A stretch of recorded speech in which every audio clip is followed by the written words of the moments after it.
اب دکھانے والی یہ چیز ہے کہ اس میں جو ہوسٹ لڑکی ہے وہ اس لڑکی کو اپریشیٹ کرتے ہوئے کہہ رہی ہے کہ ماشاءاللہ آپ نے خود ہمت کی اور آگے بڑھی.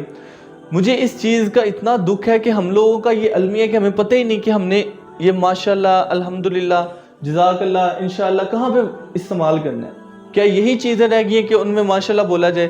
کیا اس کا بڑا ایک دینی کام تھا جس کی وجہ سے اس کو اپریشیٹ کیا جا رہا ہے؟ کیا اس نے کوئی پاکستان کے لیے، قوم کے لیے، کوئی انسانیت کے لیے کوئی بڑا بہت بڑا کارنامہ سر انجام دیا کہ اسے نیشنل ٹی وی میں بلا کر اس کی جے کار کی گئی ہے، اور اس کے اس عمل پر جو ایک چھوٹا سا کلپ اس کا وائرل ہوا، اس کے اس عمل پر اس کو نوازا جا رہا ہے، اس کو اپریشیٹ کیا جا رہا ہے، ماشاءاللہ جیسے ورڈ بولے جا رہے ہیں. ہمارا ایک مسلمان کنٹری کا یہ المیہ نہیں ہونا چاہیے. ہمیں اس چیز کا علم ہونا چاہیے، ہمیں اس چیز کا پتہ ہونا چاہیے کہ ہم کیا کر رہے ہیں، کہاں جا رہے ہیں. نبی اکرم صلی اللہ علیہ وسلم نے فرمایا کہ اللہ تعالیٰ کو وہ آواز بڑی محبوب ہے جس میں اللہ اور اللہ کے رسول صلی اللہ علیہ وسلم کا ذکر ہو، اور وہ آواز بڑی ناپسند ہے جو گانے ڈول ڈمکے ہوتے ہیں. اور ہمارا یہ المیہ بن گیا کہ ہم نے قرآن و حدیث والی بات کو تو سننا ہی نہیں نا ہے، اور گانے والی ایک چھوٹی سی بات، ایک چھوٹا سا کلپ اس کو اتنا وائرل کر دیا ہے کہ وہ لڑکی سوشل میڈیا سے اٹھ کر ایک نیشنل ٹی وی شو کا حصہ بن گئی. اور اس کے ساتھ ساتھ ایک نیوز بھی بریک ہوئی ہے کہ 4000 پی ایچ ڈی اسکالرز جو ہیں وہ بے روزگار ہیں، اور یہ ایک چھوٹے سے کلپ پر وائرل ہونے والی لڑکی نے 3-4 دن میں 2-3 کروڑ ارن کر لی ہیں. اب یہاں پہ آپ خود سوچیں کہ ہماری جو آنے والی نسل ہے، ہمارے نوجوان، وہ اللہ کے دین کی طرف جائیں گے یا ناچ گانے کی طرف جائیں گے؟ ان کو تو وہیں پہ زیادہ پیسہ، وہیں پہ زیادہ سکوپ، وہیں پہ زیادہ خود کو مشہور ہونے کی زیادہ سہولت نظر آئے گی. نہ اسے دین کے کسی کام میں کوئی سکوپ نظر آئے گا، نہ انسانیت کے کسی کام میں، اور نہ ہی ملک کے کسی کام میں. اسے تو نظر آئے گا کہ میں 4-5 ٹھمکے لگاؤں گا یا لگاؤں گی اور میں اس میں بے شمار دولت اور بے شمار شہرت حاصل کر لوں گی. اب چند دن گزرنے ہیں، اسی لڑکی نے کسی ڈرامے میں بطور ایکٹریس آ جانا ہے. کیا ہمارا عالمی ہے کہ ہم نے کسی چیز کو بھی، کسی بھی ایک چیز کو، میں ایک یہاں پہ سوچتا ہوں کہ اس کو وائرل کس نے کروایا؟ ہم نے کروایا. ہمارا مائنڈ، ہماری سوچ ان چیزوں کی طرف جاتی ہے، بھاگتی ہے، ان چیزوں کو اپنی لپیٹ میں لیتی ہے، تبھی تو ان چیزوں کو ہم دیکھتے ہیں، ایک دوسرے کا شیئر کرتے ہیں، اور اس طرح کی چیزوں کو ہم وائرل کروا دیتے ہیں.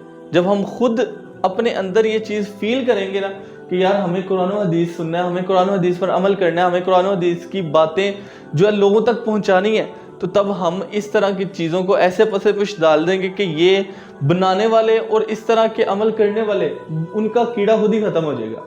لیکن ہم خود یہ چاہتے ہیں، ہم خود اس چیز کو پسند کرتے ہیں، تبھی تو اس طرح کی چیزیں وائرل ہو جاتی ہیں. اور بے شمار قرآن و حدیث کی اتنی اچھی باتیں جو آج ہمیں اپلائی کرنے کی بہت ضرورت ہے، وہ پیچھے کی پیچھے رہ جاتی ہیں. میں نے ایک تصویر دیکھی جو ایک روسی جنگ کے دوران انہوں نے کیپچر کی ہوئی تھی.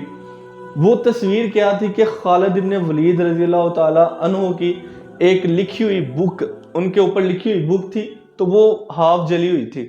تو وہ انہوں نے کہا کہ یہ روسی ٹینک کے اندر سے برآمد ہوئی ہے. اوپر کیپشن دیا ہوا تھا انہوں نے کہ یہ روسی ٹینک کے اوپر کے اندر سے برآمد ہوئی ہے. وہ لوگ ہمارے جو بڑے بڑے لیڈر جرنیل تھے، ان کے کارنامے، ان کی جو پالیسیاں تھیں، ان کو اپنا کر دنیا میں حکومتیں کر رہے ہیں. ہمارا المیہ یہ ہے کہ ہم ایک چھوٹے چھوٹے کلپ جو ولگر، جو انتہائی بیہودہ، جن کے اندر جن کے ذریعے معاشرے میں فحاشی اور یعنی عام ہوتی ہے، ہم ان کو عام کرنے میں لگے ہوئے ہیں.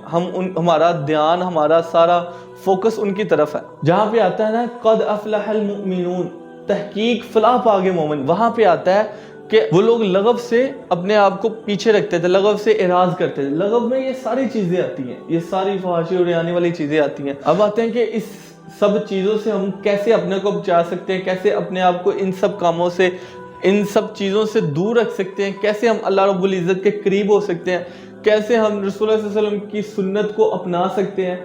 سب سے پہلی چیز جو یہ ہے کہ ہم نماز کو قائم کریں، کیونکہ نماز ہی فحاشی اور اللہ رب العزت کی نافرمانے والے کاموں سے روکتی ہے. اس کے بعد اگر نماز پڑھنے کے باوجود ہم اس چیز سے نہیں نہ باز آ رہے، تو ہمیں اپنی زبان کو دیکھنا پڑے گا کہ ہماری زبان فحش گو تو نہیں.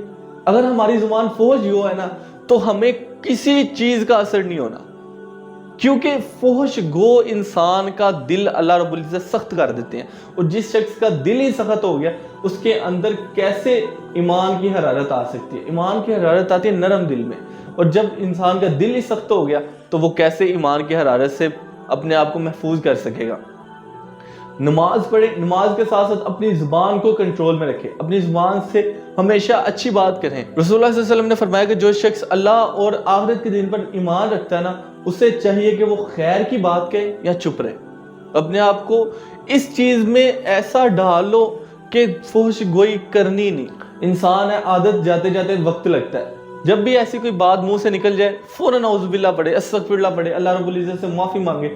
اللہ رب العزت ضرور آپ کے دل کو نرم کر کے اور اس کے اندر ایمانی حرارت کو ضرور